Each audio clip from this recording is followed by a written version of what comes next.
Petrol diesel मिळणार नसल्याच्या भीतीने नांदेडमध्ये पेट्रोल भरण्यासाठी वाहनधारकांनी मोठी गर्दी केली। काल रात्री हळूहळू पेट्रोल पंपांवर अचानक गर्दी वाढत गेली। काही वेळामध्ये परिस्थिती अशी झाली की वाहनांच्या प्रचंड रांगांमुळे मोठा गोंधळ उडाला।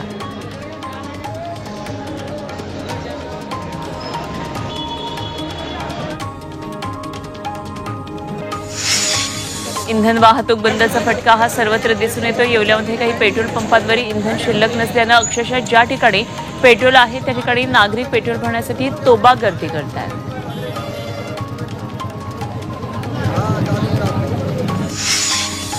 लातूरमध्ये पेट्रोल भरण्यासाठी नागरिकांनी मोठी गर्दी केली। शहरातल्या MIDC Ausa road, Ambejogai road तसंच नांदेड रोड भागातल्या सर्वच पेट्रोल पंपांवरचं पेट्रोल संपलेलं। पेट्रोल पंप बंद केल्यानंतर सुद्धा वाहन चालकांनी बंद पेट्रोल पंपाबाहेर मोठी गर्दी केली होती। पेट्रोल मिळत नसल्याने वाहन चालक हैराण झाले। चंद्रपूरमध्ये इंधन वाहन चालकांच्या संपामुळे पेट्रोल पंपावर गोंधळाची स्थिती निर्माण झाली। पेट्रोल वाहतूक ठप्प होणार असल्याने वाहनधारकांची पंपावर झुंबड उडाली। प्रशासनानं पुरवठा सुरळीत राखणार असल्याची माहिती दिली। मात्र सध्या तरी जिल्हा आणि शहरातल्या सर्वच पंपांवर पेट्रोल पंपांवर मोठी गर्दी उसळली आहे। आगामी लोकसभा निवडणुकीमध्ये मुंबईसाठी भाजप आता जय्यत तयारी करते। मुंबईतल्या लोकसभा मतदारसंघांचा आढावा घेतला जाणार आहे। 4 दिवस मुंबईचा लेखाजोखा मांडला जाईल। 2, 3, 4 आणि 5 जानेवारीला प्रदेशाध्यक्ष चंद्रशेखर बावनकुळे आणि मुंबई अध्यक्ष आशिष शेलार आढावा घेणार आहेत। ठाकरे गटाचे खासदार अरविंद सावंतांसाठी युवासेना प्रमुख आदित्य ठाकरे मैदानामध्ये उतरणार आहेत। 6 जानेवारीला दक्षिण मुंबईमध्ये आदित्य ठाकरेंची सभा होणार आहे। गिरगावमध्ये विभाग क्रमांक 12च्या वतीनं आदित्य ठाकरे यांच्या सभेचं आयोजन करण्यात आलं। उद्धव ठाकरे आणि काँग्रेस पक्षश्रेष्ठींमध्ये फोनवरून चर्चा झाल्याची माहिती आहे। फोनवरून ही चर्चा झाल्याचं समजतंय। लोकसभेच्या जागा वाटपावरून मतभेद होऊ नयेत यासाठी दोन्ही बाजूकडून प्रयत्न सुरू आहेत आणि पुढच्या काही दिवसांमध्ये जागा वाटपासाठी शरद पवार, उद्धव ठाकरे, आदित्य ठाकरे दिल्ली दौरा करण्याची शक्यता आहे। प्रकाश आंबेडकरांसोबत चर्चा सुरू असून उत्तम समन्वय असल्याचं विधान संजय राऊतांनी केलं। वंचितचा समावेश इंडिया आघाडीमध्ये होणार का यावर अजून प्रश्नचिन्ह कायम आहे। मात्र प्रकाश आंबेडकर मवियामध्ये राहावेत यासाठी चर्चा सुरू असल्याचं राऊतांनी स्पष्ट केलं। राज्यातल्या लोकसभा जागा वाटपाबाबत मवियामध्ये कोणतेही मतभेद नसल्याचं राऊतांनी म्हटलं। महाविकास आघाडीचा जागा वाटपाचा फॉर्म्युला ठरलाय। लवकरच अधिकृत माहिती जाहीर केली जाईल अशी माहिती खासदार सुप्रिया सुळेंनी दिली आहे। इंडिया आघाडीमध्ये प्रकाश आंबेडकरांची महत्त्वाची भूमिका असेल असंही सुप्रिया सुळेंनी जाहीर केलं।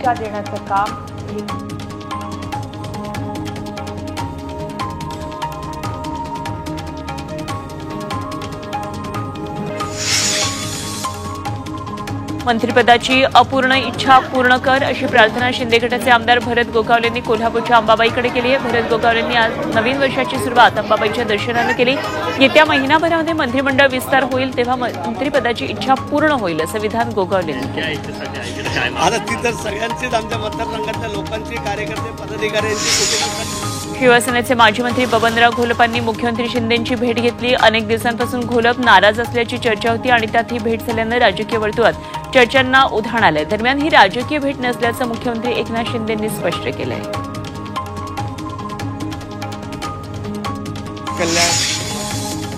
सांगलीमध्ये शिवसेनेत ठाकरे गट आणि शिंदे गटात राडा झाला। कार्यालयाच्या मुद्द्यावरून दोन्ही गटाचे शिवसैनिक एकमेकांना भिडले। सांगलीच्या मिरजेमध्ये हा राडा झाला। दोन्ही गटाचे कार्यकर्ते एकमेकांवर धावून गेले आणि धक्काबुक्की केली। गणेशोत्सव काळामध्ये सुद्धा शिवसेना कमानीच्या जागेवरून वाद उफाळून आलेला होता आणि आता पुन्हा एकदा या जागेवरून वाद झाला। जागा पूर्वीपासून आहे जे पटवर्धन सरकार होते त्यांनी शिवसेनेला केंद्रीय मंत्री रामदास आठवले यांनी लोकसभेसाठी देशात 8 ते 10 तर राज्यामध्ये 2 जागांची मागणी केली आहे। RPI आठवले गटाच्या चिन्हावर निवडणूक लढवणार असल्याचं देखील त्यांनी सांगितलंय। आता NDA आघाडीमध्ये त्यांच्या वाट्याला किती जागा येतात हे पाहणं महत्त्वाचं ठरणार आहे।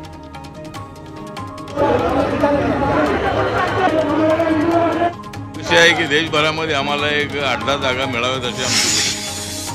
नव्या वर्षामध्ये वाचावीरांना सुबुद्धी यावी असं म्हणत देवेंद्र फडणवीसांनी नाव न घेता राऊतांवर टीका केली। जनतेच्या अपेक्षा याच आमच्या अपेक्षा असतात आणि त्या पूर्ण करण्याची शक्ती आम्हाला मिळू दे असं म्हणत त्यांनी राज्याच्या जनतेला नव्या वर्षाच्या शुभेच्छा दिल्या।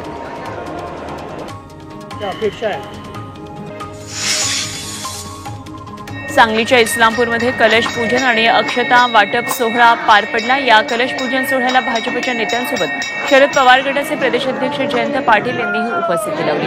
शहरातल्या वाकोबा मंदिर इथं हा कार्यक्रम आयोजित करण्यात आला। अजित पवार गटाचे प्रदेशाध्यक्ष सुनील तटकरे यांनी मुंबई गोवा महामार्गाच्या कामावर तीव्र नाराजी व्यक्त केली आहे। त्यांनी मुंबई गोवा राष्ट्रीय महामार्गाची पाहणी करत कामाच्या प्रगतीचा आढावा घेतला। वडखळ ते लोणेरे या महत्त्वाच्या टप्प्याची पाहणी करताना तटकरेंनी ठेकेदार आणि सार्वजनिक बांधकाम खात्याच्या अधिकाऱ्यांची कानउघडणी केली।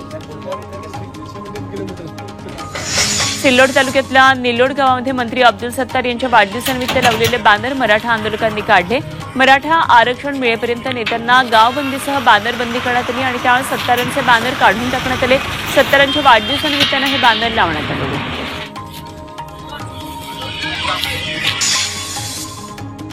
मराठा आरक्षणाबाबत आज राज्य सरकारची महत्त्वाची बैठक होणार आहे। या बैठकीमध्ये समितीने घेतलेल्या निर्णयांचा आणि अंमलबजावणीचा आढावा घेतला जाईल। मुख्यमंत्री एकनाथ शिंदे, अजित पवार, फडणवीस यांच्या उपस्थितीत ही महत्त्वाची बैठक होणार आहे। या बैठकीला वेगवेगळ्या विभागांचे सचिवही उपस्थित राहणार आहेत।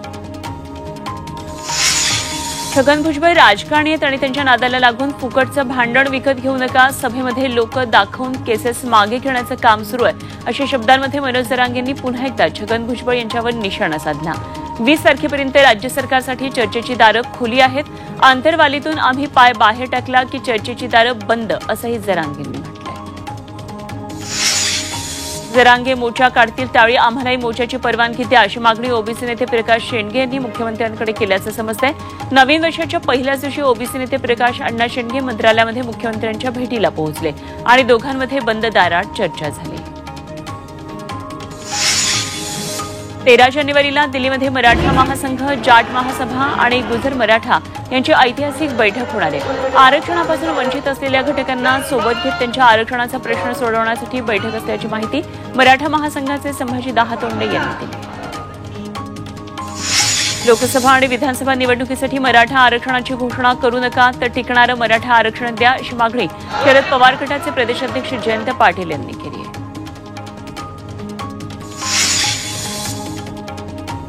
महाराष्ट्र भूषण पुरस्कार मानकऱ्यांची नावांची घोषणा आज होणार आहे। मुख्यमंत्री आणि उपमुख्यमंत्र्यांच्या उपस्थितीमध्ये सांस्कृतिक कार्य विभागाची आज महत्त्वाची बैठक होणार आहे आणि या बैठकीमध्ये महाराष्ट्र भूषण मानकऱ्याच्या नावावर शिक्कामोर्तब होणार आहे। यंदा महाराष्ट्र भूषण मानकऱ्याला 10 लाख रुपयांऐवजी 25 लाख रुपये दिले जाणार आहेत। 31 डिसेंबरच्या रात्री मुंबई पोलिसांकडून 112 ठिकाणी नाकेबंदी करण्यात आली होती। यावेळी 3040 वाहनांपैकी 9025 वाहनांवर नियम मोडल्याची कारवाई करण्यात आली आहे। 30,040 वाहनं होती, त्यापैकी 9025 वाहनांवर नियम मोडल्याची कारवाई केली आहे, तर 229 वाहन चालकांवर दारू पिऊन वाहन चालवल्यासंदर्भात दंड ठोठावण्यात आला। सुरक्षेच्या कारणास्तव 618 संवेदनशील ठिकाणी पोलिसांकडून रात्रभर पहारा देण्यात आला।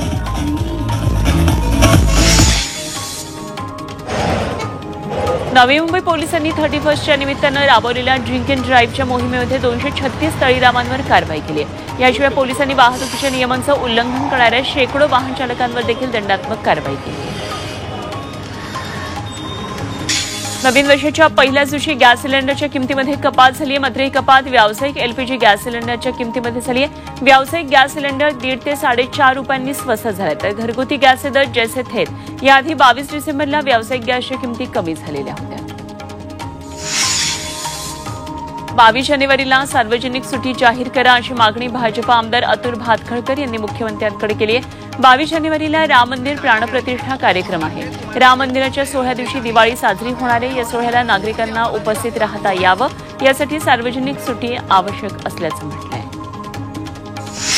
वाशिमच्या पारडीताड इथं राजू डांगे हे 22 जानेवारीला अयोध्येमध्ये श्रीराम प्राणप्रतिष्ठा सोहळ्यामध्ये सहभागी होणार आहेत आणि त्यासाठी त्यांनी शेलू बाजार इथून सायकलनं प्रवास सुरू केलाय।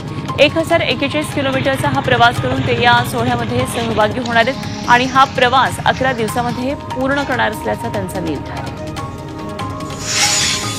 यवतमाळमधल्या उमरखेड इथं अयोध्येतील पूजित अक्षत कलशाची शोभायात्रा काढण्यात आली। प्रभू श्रीरामांच्या प्रतिमेचं पूजन करून अक्षता कलश शहराच्या प्रमुख मार्गावरून फिरवण्यात आला। यावेळी नागरिकांना अयोध्ये श्री रामलल्लाच्या प्रतिष्ठापना सोहळ्याचं निमंत्रण देण्यात आलं।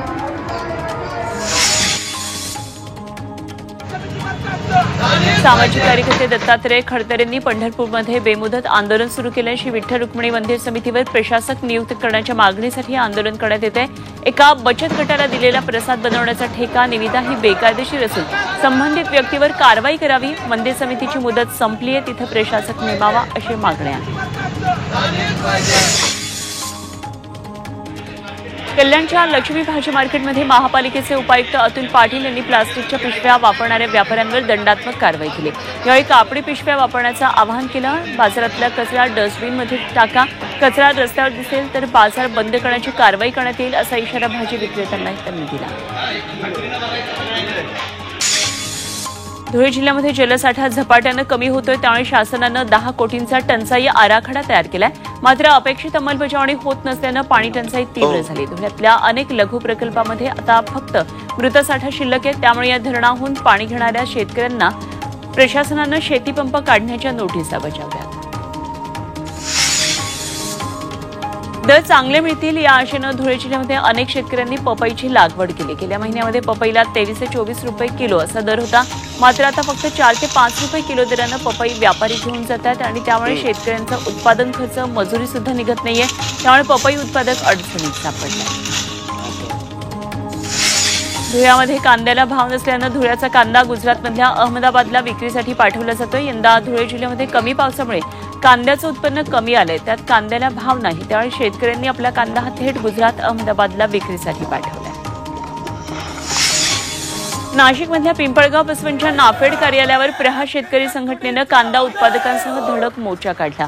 कांदा भरलेले ट्रॅक्टर घेऊन हा मोर्चा काढण्यात आला. कांदा निर्यातीवरची बंदी उठवावी, नाफेडनं बाजार समितीमध्ये खरेदी करावी, कांद्याला सरासरी 4,000 रुपये भाव द्यावा अशा मागण्यांसाठी कांदा उत्पादक शेतकरी आक्रमक झाले. वाशिम जिल्हाधिकारी कार्यालयासमोर भूमिपुत्र शेतकरी संघटनेनं सोयाबीनची होळी केली. रिसोड इथून 40 किलोमीटरचा प्रवास करत भूमिपुत्रांच्या आक्रोश पदयात्रेनं जिल्हाधिकारी कार्यालयावर धडक दिली. सोयाबीनला किमान 8,000, कपाशीला किमान 12,000 दर देण्यात यावा अशी मागणी करण्यात आली. शेतीमालाला योग्य बाजारभाव मिळत नसल्यानं शेतकरी संघटनेनं एकत्रित शेतकरी संघर्ष समिती स्थापन केली. या समितीनं 8 जानेवारीपासून सर्व शेतीमाल बांधावरच ठेवत संपावर जाण्याचा निर्णय घेतला. त्यामुळे कांदा उत्पादक शेतकऱ्यांच्या अडचणींमध्ये वाढ होणार आहे. केंद्र सरकारनं कांद्यावरची निर्यात बंदी उठवावी, कोणत्याही शेतमालाच्या बाजारभावात हस्तक्षेप करू नये अशी मागणी शेतकरी करतात. पालघरमध्ये युरिया खताचा काळा बाजार उघड झालाय. बोईसर पूर्वेमधल्या गुंदले इथं पोलीस प्रशासनासह कृषी विभागानं काळ्या बाजारात विक्रीसाठी नेलं जाणारं हजारो किलो युरिया खत जप्त केलं. पोलिसांनी 2 पिकअप ताब्यात घेतल्यात, गोडाऊन सील केलंय. अहमदनगरच्या कर्जत तालुक्यात रुईगव्हाण इथं शेतकऱ्यांनी कुकडी कालव्याच्या पुलावर आंदोलन केलं. कालव्याचं सपाटीकरण करावं या मागणीसाठी हे आंदोलन करण्यात आलं. शिक्षकांच्या रिक्त जागा भरण्याच्या मागणीसाठी नववर्षाच्या पहिल्या दिवशी जिल्हाधिकारी कार्यालयात शाळा भरो आंदोलन करण्यात आलं. भोकरदन तालुक्यातल्या जिल्हा परिषद प्राथमिक शाळेतील विद्यार्थ्यांनी आंदोलन केलं. दरम्यान जिल्हाधिकाऱ्यांनी याबाबत जिल्हा परिषद मुख्य कार्यकारी अधिकाऱ्यांबरोबर चर्चा केली. यवतमाळमध्ये निम्न पैनगंगा धरण विरोधकांनी रास्ता रोको केला. या प्रकल्पासाठी गावठाण मोजणी आणि पुनर्वसनाची जागा निश्चित करण्यासाठी पाटबंधारे विभागाचे अधिकारी कर्मचारी आजपासून येणार होते. त्यामुळे त्यांना परतवून लावण्यासाठी धरण विरोधकांनी उमरी गावात रस्ता अडवून जोरदार घोषणाबाजी केली. यवतमाळच्या नगर परिषदेकडून अन्यायकारक कर आकारणी विरोधात 4 जानेवारीपासून धरणं आंदोलन करण्याचा इशारा देण्यात आलाय. नगर परिषदेचा कार्यकाल संपून आता 2 वर्ष झाली. अशावेळी मालमत्ता करामध्ये 500% पेक्षा जास्त करवाढ करण्यात आली आहे आणि ही प्रक्रिया अन्यायपूर्वक राबवणाऱ्या अधिकाऱ्यांवर कारवाई करण्याची मागणी काँग्रेसनं केली आहे. परभणी प्रहार जनशक्ती पक्ष पूर्णा शाखेच्या वतीनं पूर्णा तालुक्यातल्या दिव्यांगांच्या विविध मागण्यांसाठी दिव्यांगांचा भव्य मोर्चा काढण्यात आला. तहसील कार्यालय आणि पंचायत समिती कार्यालयावर हा मोर्चा काढण्यात आला. यावेळी जिल्ह्यातल्या दिव्यांग, निराधार, परित्यक्त्या महिला मोठ्या संख्येनं उपस्थित होत्या.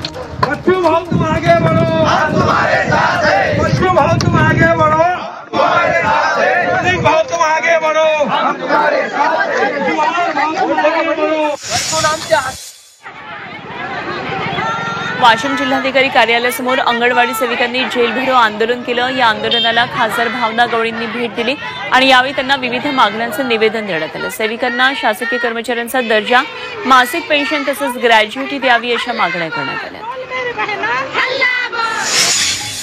साताऱ्यातल्या स्वस्त भाव धान्य दुकानदार तसंच केरोसिन परवानाधारक संघटनेनं विविध मागण्यांसाठी बेमुदत बंद पुकारला. यावेळी रेशन दुकानदारांना मिळणारं कमिशन वाढवून मिळावं, नवीन पॉज मशीन यावे अशी मागणी करण्यात आली. भंडारा जिल्हाधिकारी कार्यालयासमोर अंगणवाडी सेविकांनी जेलभरो आंदोलन केलं. मागच्या 1 महिन्यापासून सेविकांचं आंदोलन सुरू आहे, मात्र सरकारने याकडे लक्ष दिलं नाही. त्यामुळे सरकारचं लक्ष वेधण्यासाठी जेलभरो आंदोलन केलं. यावेळी मागण्या मान्य न झाल्यास तीव्र आंदोलनाचा इशारा दिला. भारतीय अपाचे हेलिकॉप्टर्स आता शत्रूंना धडकी भरवणारे. भारतीय लष्करानं ही हेलिकॉप्टर्स जोधपूरमधून पाकिस्तानी सीमेजवळ तैनात करण्याचा निर्णय घेतला आणि अशी 6 हेलिकॉप्टर्स जोधपूरच्या लष्करी तळावर तैनात केली जाणार आहेत. फेब्रुवारी-मार्चपर्यंत ही हेलिकॉप्टर्स भारतामध्ये येणार आहेत. टेस्लाचा भारतातला पहिला प्रकल्प गुजरातमध्ये स्थापन होणार असल्याची माहिती सूत्रांनी दिली. सध्या टेस्ला आणि गुजरात सरकारमधील बोलणी अंतिम टप्प्यात आहेत. त्यामुळे जानेवारीतल्या वायब्रंट गुजरातमध्ये याबाबत अधिकृत घोषणा होण्याची शक्यता आहे. धुळे शहरामध्ये 37वी राज्यस्तरीय शूटिंग बॉल स्पर्धा झाली. हौशी शूटिंग बॉल असोसिएशन आणि आदर्श ग्रुपनं मोहाडी गावातल्या पिंपळादेवी शाळेमध्ये स्पर्धा भरवली. यामध्ये 21 संघ सहभागी झाले. स्पर्धेमध्ये जळगाव, लातूर, धुळे, सोलापूर, नंदुरबार, संभाजीनगर जिल्ह्यातल्या संघांनी भाग घेतला. बॉलिवूड अभिनेत्री रकुलप्रीत सिंग बॉयफ्रेंड जॅकी भगनानीसोबत लवकरच लग्न बंधनामध्ये अडकण्याची शक्यता आहे. अद्याप या जोडप्यानं अधिकृतरित्या काही माहिती दिली नाही, मात्र नव्या वर्षामध्ये ती लग्न करणार असल्याची जोरदार चर्चा बी टाउनमध्ये रंगतीये. साऊथ सुपरस्टार ज्युनियर एनटीआरच्या आगामी देवरा सिनेमाची जोरदार चर्चा रंगते. नव्या वर्षाच्या निमित्तानं एनटीआरनं देवरा सिनेमाच्या रिलीजची घोषणा केली आहे. 5 एप्रिलला हा सिनेमा रिलीज होणार आहे. 8 जानेवारीला या सिनेमाचा टीझर रिलीज करण्यात येणार आहे. तर एनटीआर सोबत सैफ अली खान, जान्हवी कपूर या सिनेमामध्ये झळकणार आहे. 20वा थर्ड आय आशियाई फिल्म फेस्टिवल 12 ते 18 जानेवारी दरम्यान संपन्न होणार आहे. मुंबई ठाण्यामध्ये हा महोत्सव पार पडेल. माहीमधल्या सिटी लाईट सिनेमा आणि कांदिवलीमधल्या Thakur college of commerce and सायन्समध्ये या महोत्सवासाठी निवडलेले सिनेमे पाहता येणार आहेत. आशियाई विभागातून 12 तर भारतीय विभागातून 12 चित्रपटांचा समावेश करण्यात आला आहे.